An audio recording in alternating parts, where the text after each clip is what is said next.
The Art of War by Sun Tzu Wu.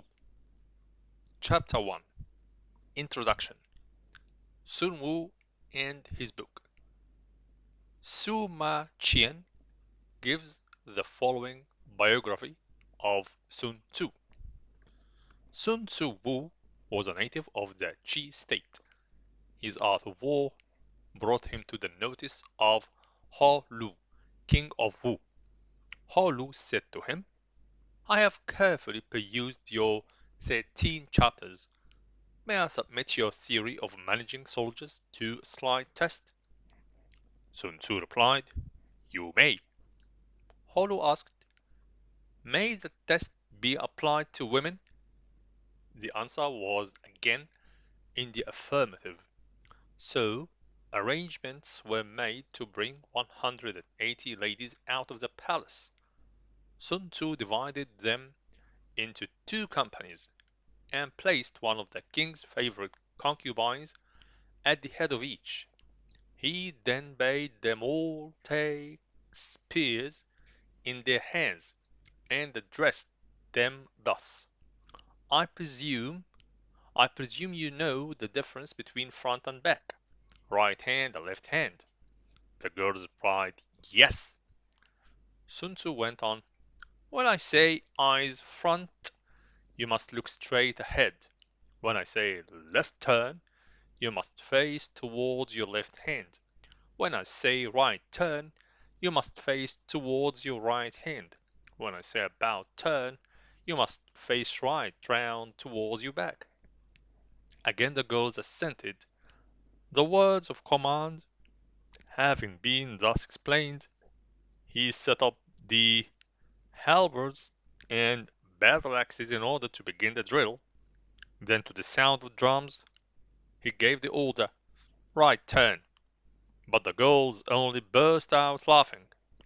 Sun Tzu said, "If words of command are not clear and distinct, if words are not thoroughly understood, then the general is to blame." So he started drilling them again, and this time gave the order, "Left turn," whereupon the girls once more burst into fits of laughter. Sun Tzu: "If words of command are not clear and distinct, if orders are not thoroughly understood, the general is to blame. But if his orders are clear, and the soldiers nevertheless disobey, then it is the fault of their officers." So saying, he ordered the leaders of the 2 companies to be beheaded. Now the king of Wu was watching the scene from the top of a raised pavilion, and he saw that his favorite concubines were about to be executed. He was greatly alarmed and hurriedly sent down the following message: "We are now quite satisfied as to our general's ability to handle troops. If we are bereft of these 2 concubines, our meat and drink will lose their savor. It is our wish that they shall not be beheaded."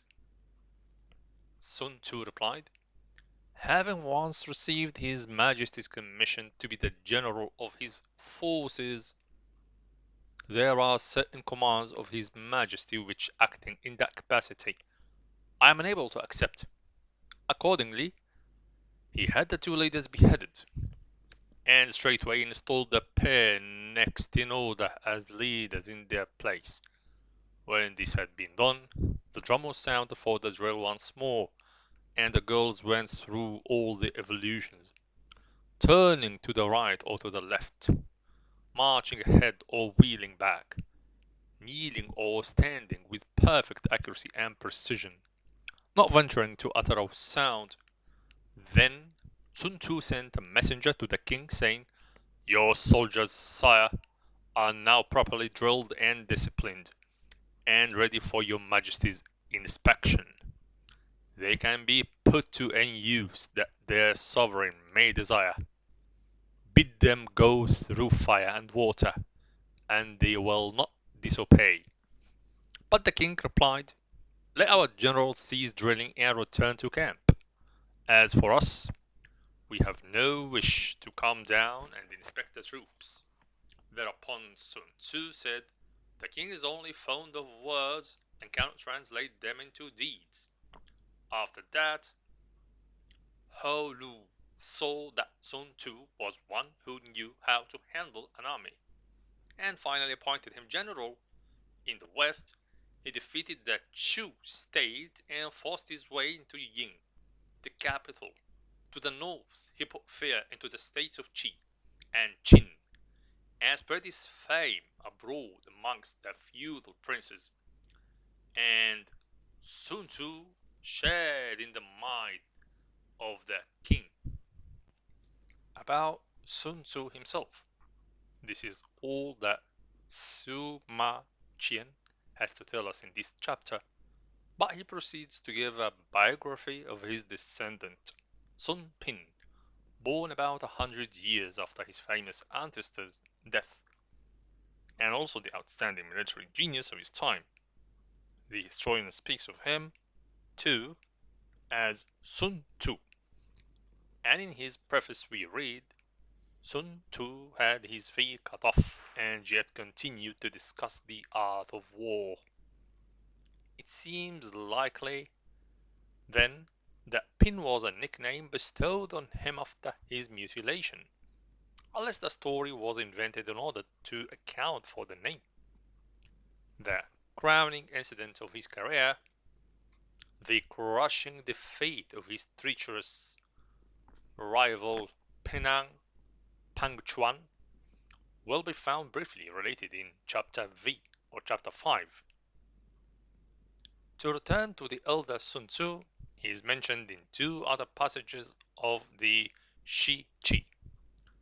In the third year of his reign, 512 BC, Ho Lu, king of Wu, took the field with Tzu Su, Hu Yuan, and Po Pei, and attacked Chu.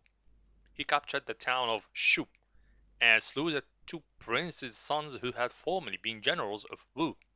He was then meditating a descent on Ying, the capital, but the general Sun Wu said, "The army is exhausted.